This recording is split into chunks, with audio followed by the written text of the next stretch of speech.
Bonsoir, il est 22 heures, on est le 7 mars. Je viens faire la capsule ce soir sur les suppléments à utiliser en course à pied. C'est le sujet aujourd'hui, mais avant ça, je vais revenir sur l'autre capsule, la dernière, qui était sur doit-on porter attention à notre poids corporel en préparation à une course. Et vous vous souvenez, là, j'ai parlé alimentation. Et j'ai eu des commentaires par rapport à cette capsule-là. Donc, je vais revenir sur certains éléments pour préciser certaines choses. Fait que j'avais dit, c'est pas compliqué si vous voulez, un, manger plus en santé et deux, perdre du poids, ben, c'est d'intégrer plus d'aliments entiers végétales dans votre alimentation. Hein, vous vous souvenez, j'ai dit ça. Puis ça, ben, les petites choses que je vais vous dire par rapport à ça, c'est que comment faire ça, des aliments anti-végétales? Ben, il y a deux manières. C'est un, d'en mettre plus. Robin avait déjà dit dans sa capsule, si ça rentre pas dans mon garde-manger ou dans mon frigidaire, ben, j'ai moins de chances que j'en prenne. Mais inversement, si vous rentrez pas plus d'aliments anti-végétales dans votre garde-manger ou dans votre frigidaire, il y a moins de chances que vous en preniez. Fait que ça commence à l'épicerie. OK? Fait que je vais vous montrer, je vais partager mon écran. Je vais vous montrer un petit élément que le guide alimentaire canadien a fait il n'y a pas longtemps. Voilà, vous voyez ça ici? Ça, là, c'est assez simple, hein? Ça a été une belle révolution dans le milieu alimentaire de diviser l'assiette, OK, en 4 parties, si on peut dire. Un quart de partie protéines, un quart de partie grains entiers. Et la demi ici, là, c'est celle-là, je vais attirer votre attention là, sur des fruits et des légumes. La moitié de votre assiette. Fait que ça, donc, c'est d'aviser à chaque fois que vous mangez une collation, un dîner, un souper, un déjeuner, la moitié de l'assiette. Puis ça, ben, ça commence où? À l'épicerie. Fait que ça veut dire quoi? Dans votre panier d'épicerie, là, vous pensez qu'il faut qu'il y ait quelle proportion de votre panier de fruits et légumes? La moitié. Exact. Vous avez bien compris. Fait que quand votre panier d'épicerie est à moitié rempli de fruits et de légumes, il y a des bonnes chances que votre bedon soit rempli à chaque fois de la moitié de fruits et légumes. Puis ça, ben, il y a beaucoup de fibres là-dedans. Fait que ça vient combler un besoin de satiété plus efficacement sans trop jouer sur votre poids vers le haut. Fait que ça, c'était quelque chose que je voulais revenir. Puis une autre chose aussi qui dit intégrer plus d'aliments entiers végétaux dans votre alimentation, dit aussi de diminuer certains autres aliments. Lesquels? Ben, c'est les aliments transformés. C'est pas compliqué, c'est tout ce qui est transformé. Voilà. Ce qui est compliqué, ce qui a beaucoup de listes d'ingrédients en arrière, là, ça, là, vous essayez de garder ça à l'épicerie. OK? Puis, puis ça, ben, on est bon aussi pour ajouter du gras, du sucre, puis du sel. L'industrie alimentaire, là, sont forts pour ajouter ça dans beaucoup de choses, pour donner du goût, pour faire en sorte qu'on devienne dépendant à ça. Puis moi, je vais vous montrer l'autre, le deuxième truc. Le premier, c'était l'assiette, OK, la division. Puis le deuxième, c'est l'application Yuka. Ouais, ça là, ça a changé ma vie. Yuka. Avec Yuka, là, une fois que vous sélectionnez ça, vous pouvez aller scanner le code barre d'un aliment, puis il va apparaître, puis il va donner une note sur 10. OK? C'est très pratique pour savoir si c'est un mauvais choix, un moyen choix, un bon choix ou un excellent choix. Puis c'est assez fiable. Puis ça se base beaucoup, vous voyez là ici, là, sur la quantité de sel, de sucre ou d'additifs qu'il y a dans le repas. OK, comme ici, on a un exemple de Cheerios qui a été scanné, pouf, puis ça a apparu 8 sur 10, mauvais. OK, pour ceux qui ne le savent pas, les Cheerios, c'est pas vraiment bon pour la santé. C'est plus des bonbons aux céréales que des céréales, comme quelqu'un m'a déjà dit. Fait que vous pouvez voir après ça qu'il y a des alternatives aux Cheerios que vous pouvez intégrer le matin qui sont plus santé et meilleures pour vous. OK? Puis ça, là, ça s'intègre bien. Moi-même, mes enfants, là, ils utilisent ça, là, à cette heure, là. Edouard, mon gars, il scanne tout ce qu'il voit. Puis lui, là, il tripe ses Doritos. Puis là, on a scanné des Doritos, puis bien entendu, 7 sur 100, mauvais. C'est ça que ça l'a scanné. Je sais pas si vous voyez, là, les Doritos. La preuve, ça a été scanné ici. Poup. Mais là, on a des choix là-dedans. Puis, Sun Chip, Harvest Cheddar, 54 sur 100. C'est pas excellent, mais c'est bon. C'est dans le verre, c'est mieux. C'est fait avec des grains entiers. Il y a moins d'ingrédients puis d'additifs là-dedans. Fait c'est sûr, c'est pas nécessairement bon de manger des chips. OK, dans la vie, c'est un de mes vices, moi, les chips. Mais tu sais, il y a des chips plus santé que d'autres. Fait que en le sachant, ben, vous pouvez faire des meilleurs choix. Fait que je répète, Yuka, c'est une très bonne application pour faire des meilleurs choix. Ceci dit, j'ouvre une parenthèse, faites attention parce que en sachant que vos chips sont plus santé que vos anciennes chips, vos nouvelles chips sont plus santé que vos anciennes, vous pourriez être porté à en manger plus. OK? Là, on vient un peu de débalancer les gains. OK? Vous comprenez? Fait qu'il faut y aller avec modération dans ces produits-là. Fait que voilà, je ferme ma grosse parenthèse sur l'alimentation, mais je voulais préciser ça parce que je trouvais ça important il y avait de l'intérêt de ce côté-là, donc je voulais vous partager ces deux petits éléments-là.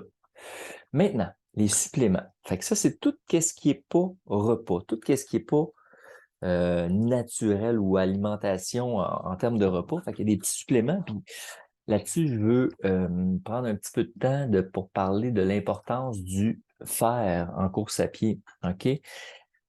Peut-être moins pour les hommes parce que 10% de la population masculine qui ont une carence en fer, mais les femmes, des fois, quand on court beaucoup, ils peuvent manquer de fer. OK? Puis ça se ressent au niveau de l'énergie, au niveau de la fatigue. OK? Ça se teste pas nécessairement ici, mais si jamais vous avez des doutes que peut-être que vous avez une diminution de votre énergie ou de votre énergie, ben, de faire un test avec votre médecin, ça pourrait voir si vous manquez de fer. Ceci dit, il y a plein d'aliments qu'on peut faire. Moi, ma conjointe apprend des suppléments de fer pour prévenir cette carence en fer-là. Mais il y a plusieurs aliments riches en fer que vous pouvez ajouter à votre alimentation si ce n'est pas par les suppléments en capsule. Donc, le fer est discuté à porter attention. La caféine. Puis là, je dis la caféine, puis là, on est à cheval sur c'est un supplément ou non. Moi, je voulais parler de la caféine parce que ça améliore les performances en course à pied. Pour ceux qui ne le savent pas, OK, un petit article que j'avais écrit à l'époque avec Mélissa Bécotte. On parle ici là d'une amélioration de 3% avec la caféine. OK? Fait que ça, par exemple, un coureur qui voudrait faire un marathon en 3h30 et pourra abaisser ça à 3h23 et 42 secondes. OK? C'est très précis comme étude. Puis c'est très fiable. Non, mais c'est pas si précis que ça, là. C'est pas ça que ça va donner à tout le monde, mais en moyenne, 3%. Fait que c'est un 7 minutes sur cette 3h30-là. Ce que je voulais dire, c'est que c'est pas précis, mais c'est fiable. Ça fait ça. Ça fonctionne. La caféine. Tu es autant entraîné, tu bois pas de café. Tu es autant entraîné, tu bois du café. Boum. 7 minutes de moins sur ton marathon. Si tu le fais en 3h30. Donc, ceci dit, après ça, à vous de voir si vous aimez ou non le café. Mais pour une personne, c'est 3 mg de caféine par kilogramme de poids corporel. Donc, chez une personne de 70 kg, vous devez consommer 210 mg de caféine. C'est-à-dire un peu plus d'une tasse de café filtre. OK? Ici, on voit là, la teneur d'une tasse de café filtre, 179. C'est que ça pourrait être un moyen café, exemple au Tim Hortons. OK. Puis ça, ben, quand est-ce qu'on boit ça? On boit ça 1 heure avant l'effort. OK? C'est écrit à quelque part, là. Moi, je le connais par cœur parce que ça fait longtemps que j'utilise cette stratégie. Puis aussi, c'est surtout d'essayer, si vous voulez utiliser ce gain-là ou cette méthode-là, ben, essayez-le en entraînement. OK? Prenez un petit café 1 heure avant d'aller faire un tempo, par exemple, et observez les effets. Ce que ça vous fait. Voilà. Après ça, la caféine, j'ai parlé des glucides. Les glucides, ça, c'est l'élément le plus important. OK? C'est celui que je veux que vous reteniez. le plus, parce que là, c'est le temps de pratiquer ça dans votre entraînement. OK? Vous devez m'en donner si vous voulez que je vous en donne, dit le corps en parlant de l'énergie. Oui, vous demandez de l'énergie à votre corps pour courir, vous devez lui en donner pour qu'ils alimentent vos muscles en glycogène. OK? Vos muscles, là, ils utilisent du glycogène. Puis ça devient des glucides. Ça peut être aussi des lipides qui transforment les lipides en glycogène, mais moi ici, je vous parle des glucides parce que c'est la nutriment qui se digère le mieux, OK? Puis qui est l'utilisable le plus rapidement. Donc, le plus simple, là, ici, là, on voit l'effet, là, en fait, il y a eu des recherches qui ont été faites sur des personnes qui buvaient une boisson sucrée et d'autres qui buvaient quelque chose qui n'avait pas de sucre nécessairement. Et on voit là, qu'après 1 heure, là, il y a un crash là, dans le niveau de puissance développé.